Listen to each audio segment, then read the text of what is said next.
991.1 Buyer's Guide. We're going to jump right into the meat and potatoes of this video and talk about specific things you need to watch out for.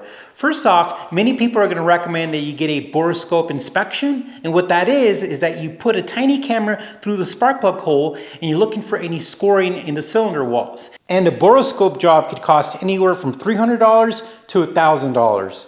It's a good idea if you want that peace of mind, but for me, I went a different direction because of the car history, the maintenance history, and just my gut feeling. Another thing people recommend is a DME report, and a DME report will tell you about over revs, meaning when you're jumping off of that rev limiter. Typically, that's going to pertain more to manual transmissions, but PDKs can experience that as well. When you go in manual mode, if you're money shifting or if you're going wild, you definitely can have some over revs. But with manual cars, you're typically going to see that more, so I recommend to get it for both transmissions. And it's also going to tell you how the car was driven. These are typically very strongly built cars, and a good example is that here recently on Cars and Bids, a 991.1 sold with 169,000 miles on the original motor, which is awesome. And if you go and read those comments, they're actually pretty interesting because the owner talked about the maintenance that he did. It was a fun read. Now, when talking about transmissions, your manual transmission, if you're buying a manual car, then you know how to drive manual, and you're going to understand how the clutch bite is. You're going to make sure that the gears,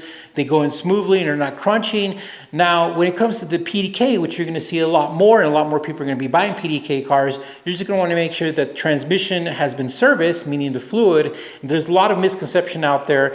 It looks like the manual and the dealership both said to do the PDK transmission no later than 12 years or at 120,000 miles. But in my opinion, I like people doing it around 30 to 60,000 miles depending on their usage, and it just varies. But put in the comment section what you guys think or what you guys have been doing or what you guys recommend. Another thing about these cars is that doing the oil change is really easy. When I looked at the Carfax for my car, somebody did it every 2,000 miles, which is a little bit overkill, but it made me feel good about the car. And so having an oil change definitely is one of those things that when you're buying a car, you just want to make sure that it's been done consistently. And when you're buying the car, hopefully it's already been done, so you don't have to get on the car and do it. Now, one of the things about these cars is that they have a really funky engine motor mount system where it like reacts and it's active and it's really funky. And over time, it wears and it can cause issues. And essentially, you have a combination of like a motor mount issue and electrical issue. And so you just want to make sure when you drive the car that the suspension and the motor mounts and the shifts don't feel harsh, that you're not being thrown back in your car. The car should be very smooth. Now, Sport Plus, there's a tiny bit of a kick, but it's not anything real evident. It's just a little bit more intense compared to normal and sport, but overall the car should be pretty seamless, especially with the transmission. But the motor mounts are one of those things that people have talked about. Now we have to talk about the brakes. Red brakes are normal brakes for Porsche. Yellow brakes are carbon ceramic, also known as PCCBs. Now red brakes in these cars, in these generations, they make a lot of noise. When I got my car, I was like, why are these making so much noise? On my GT4, I had the PCCBs and they didn't even make this much noise. And I talked to somebody who has a lot of information about these brakes, and they just said that this is just how they are. Something about the vibration frequency between the way that they designed everything. As a matter of fact, Porsche came out with a technical bulletin and also like a video on YouTube telling customers that it's normal. And to be honest with you, I'm kind of 50-50 on it. I feel like it's the material that they're using, and I don't know, they're pretty loud, but don't freak out. They work fine. As a matter of fact, people say if you go and drive them aggressively, if you rebed them and do a couple hard stops, that it will take care of it. But just to let you know, a lot of these brakes are very noisy, especially the red ones on a 991.1. So as far as the interior goes, Porsche used some weird adhesive on the door cards and other areas, and with heat, they just separate. They just come apart. I've been told that multiple times by people that if your car sits out there in the heat and it gets a lot of heat cycles, stuff is just going to get unglued. So when you look at the interior, look at the door panels, look at stuff, look at the dash, just make sure nothing is peeling, nothing is popping up. It's one of those things you just want to make sure that it's not happening because it is a common issue with these cars.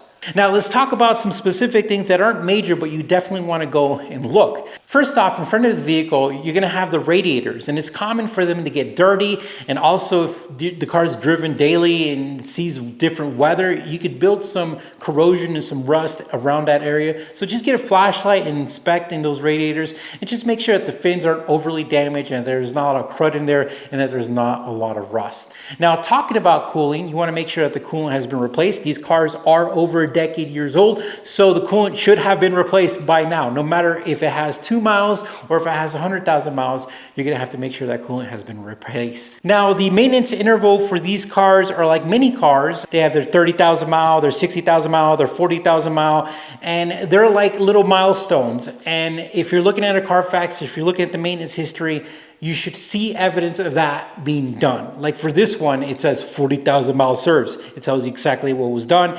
It's exactly what Porsche recommended, and it's just perfect because you're literally following the maintenance recommendations by the manufacturer, and you actually have some real evidence with the service records that that was done. And the reason why I say that, it's important to get the accessory belt replaced, the spark plugs done, and just to make sure that the basic maintenance is done on these. These are built really well. You just want to make sure that they're taken care of. Now, we're going to talk about stuff, general stuff, especially stuff that if I could go back in time, I would definitely be like, hold up. First off, PPF. Like when I was looking at this car, it was in the parking garage. It was kind of a gloomy day, and everything just looked amazing. You know, you kind of get these beer goggles, but instead of beer goggles, you get car buying goggles. And everything was pretty good. But when I got home, I realized, oh man, my PPF in the front probably needs to be replaced. And it's not bad, but definitely in a different light. After my heart rate started to come down, I realized, I should have kind of thought about that a little bit more, because PPF could be a couple $1,000s. Now, I'm kind of cheap. It doesn't look horrible. So it's one of those things where take a breath, slow down, and look at every panel, and don't be afraid to say, hey, this is going to need to be fixed, and we needed to reduce that from the price, or at least try to negotiate. But I felt like I was getting a good deal because, you know, the whole front end had PPF, brand new tires, but there was a lot of stuff that was done to the car. A couple of things I also looked at is there's this little panel right here, and this is kind of like a rock chip. I had this replaced. It cost a couple $100, but this was yellow, and this is one of those things you should look at, because if it's yellow and if it's the original one, you know, you're gonna have to get it removed, and you're gonna have to get a new one like I did right here. Tires are not cheap on this car, but that's self-explanatory. Make sure you look at the day codes and make sure that they're good. Another thing too is you're just going to want to make sure that the taillights are good. Again, one of the things I missed on mine was I have a small little hairline crack in the back of the tail light. And again, I was like, oh man, you know, I'm very meticulous with my cars. And if I could go back in time, I probably would be like, I want a new headlight. And but you know what? I could probably go on Suncoast and buy one. It's not a big deal, but it's just one of those things where I slightly overlooked when buying it. Again, this car is 14 years old, and it's gonna be one of those things that you're gonna, it's seen some stuff. But at the end of the day, you just want to take your time and look at things. Now, we're going to be making a video about what mod you want with the car. We put a newer steering wheel, a 991.2 steering wheel. You know, we put these lights on here, which is a nice improvement. But in the future, we'll make a video about what kind of things you want on your 911, especially when you're buying it. All right, well, thank you for watching. I hope this information helps you to go buy your 991.1. You're welcome to contact us on Instagram at Drivers Therapy. If you have any questions, or if you want us to look at an ad for you, we're happy to do that, because we're here to help you guys find the best car. All right, guys, thank you for watching. You take care, and we'll talk to you soon.